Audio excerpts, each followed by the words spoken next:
Welcome to Kung Fu Havoc number 2. This should be my final video for tonight. If you watch my intro, you'll see it turned into a blooper. So I'm probably going to use that as a blooper. But the video starts off about living in the real world versus the fantasy world, about why I want to be acting and things like that, about how they pay pretty girls to kiss ugly guys like me.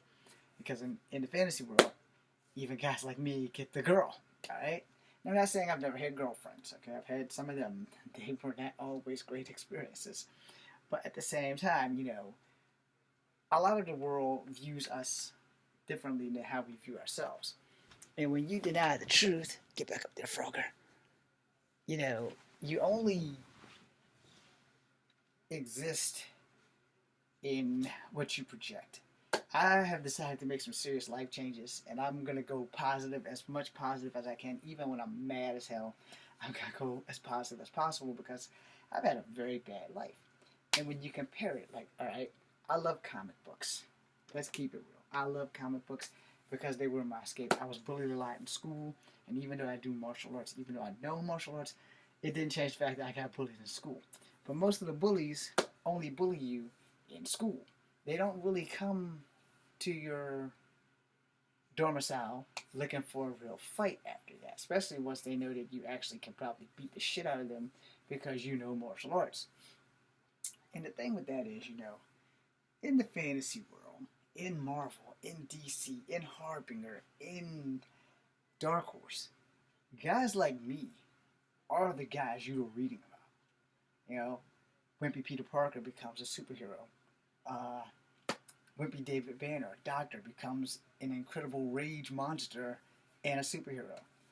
The God of Thunder crash lands on Earth, losing his memory and being cursed with a lame leg until he finds himself worthy to find Mjolnir.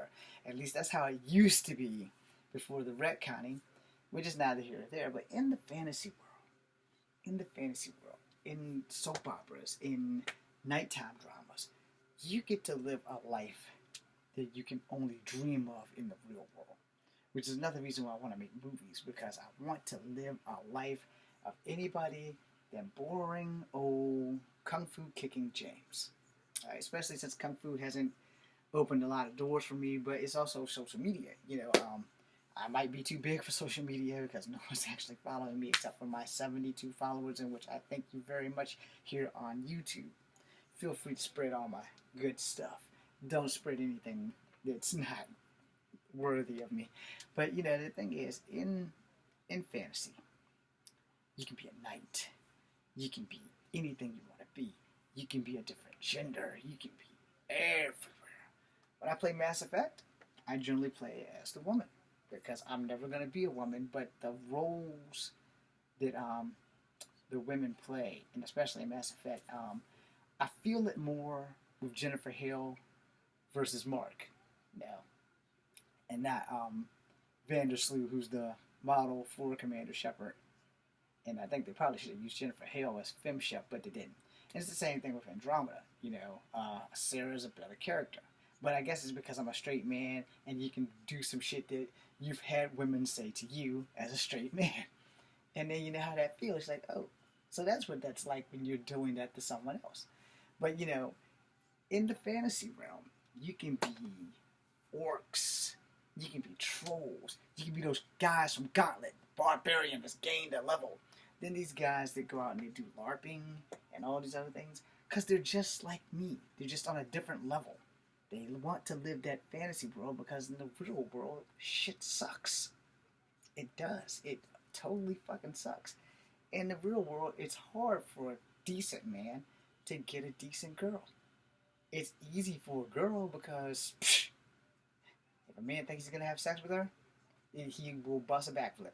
He might be in a wheelchair, but if she gives him the one hint that he's going to have sex with her, he'll be able to walk. And he'll bust a backflip. I kid you not there. But in the fantasy world, guys that you don't expect, guys that you look at and think, he's nobody, and then within a New York minute, he's Static Shock. Or he's Spider-Man. Or he's the Punisher. Or he's Daredevil. Or he's Superman. Or he's Batman. And we live in these worlds because they are our greatest escape ever. And it works with soap operas, it works with anime, it works with comics, it works with TV, it works with radio. And let's just face it, the real world just all out sucks.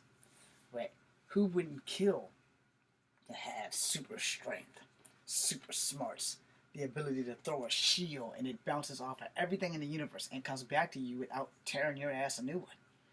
Who wouldn't want to live in a world where you can talk to animals and understand them and speak to them? Now, I know some of this is also Native American legend. Don't judge me.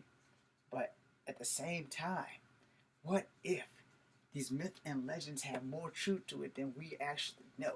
What if I can go and talk to the Deer Woman and ask her, how did she become the spirit of vengeance? What if we ask the Crow, how did he become the spirit of revenge? What if we ask Coyote the Trickster, why are you such a menace and a pain in the ass to everyone? What if we ask the Thunderbird, why is it also a spirit of vengeance? Why does it eat people's children who are not of Native American descent and has also been known to eat some Native American children? So what if we could go into these realms and talk to them and live the lives that they live, lives with mystical powers and things that you can shoot out of your hands or your eyes or even your feet? And of course, there's always Fart Man. I think he's an actual hero. I'm not going to swear to it, but you know, you see anime for kids, and someone's always passing gas or burping or whatever, and then you got like characters that are just fucking disgusting. But you know, they exist, and we laugh at them, and we love them so much. And then you have He-Man and his twin sister She-Ra, and you have the Thundercats, and then you have G.I. Joe and Transformers, and you have these living automatons that do all these crazy things, and we're right there beside them, and we're living these adventures, whether it be video games, TV, movies. Everyone loves the fantasy world. And to be honest, if we could live in the fantasy world, we probably all would choose to live there. You know, I know I would choose to live there because the real world has kicked me so many times while I'm down, it's not even funny. But I want you guys to think about that. I mean, as you sleep tonight, when you dream, how many dreams do you remember? Do you have dreams of being a hero, dreams of being a villain, dreams of being a knight of the round table, dreams of going with Percival to find the Holy Grail, dreams of watching Merlin form Excalibur and stab it into the stone, and then going to King Uther and succoring him, or talking him into going to sleep with the other king's wife to bear King Arthur. Because Arthur had to be born of royal blood. King Uther was technically a king, but not a king of royal descent. He was kind of like Cole the Conqueror, who was a king of a nation, but he became a slave. And like his grandson after him, who become a thief, a warrior, a gladiator, and most importantly, a king.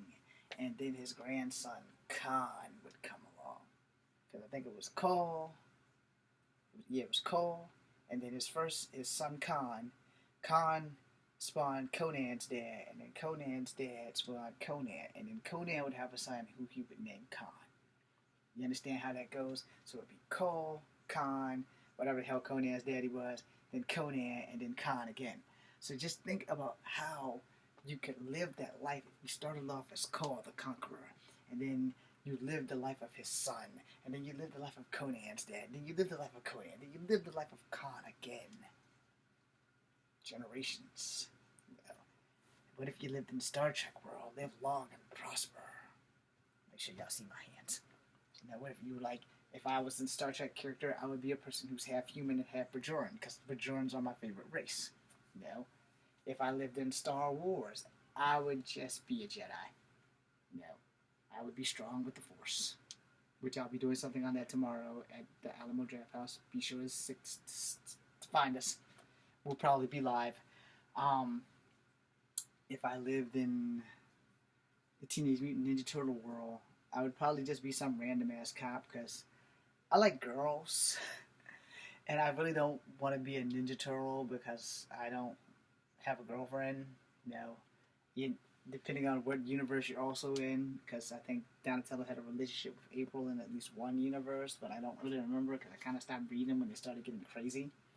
And then the fact that that turtles has always been a strange and fascinating thing, and I'm going to do a video about that tonight. As a matter of fact, and that will be my last video. But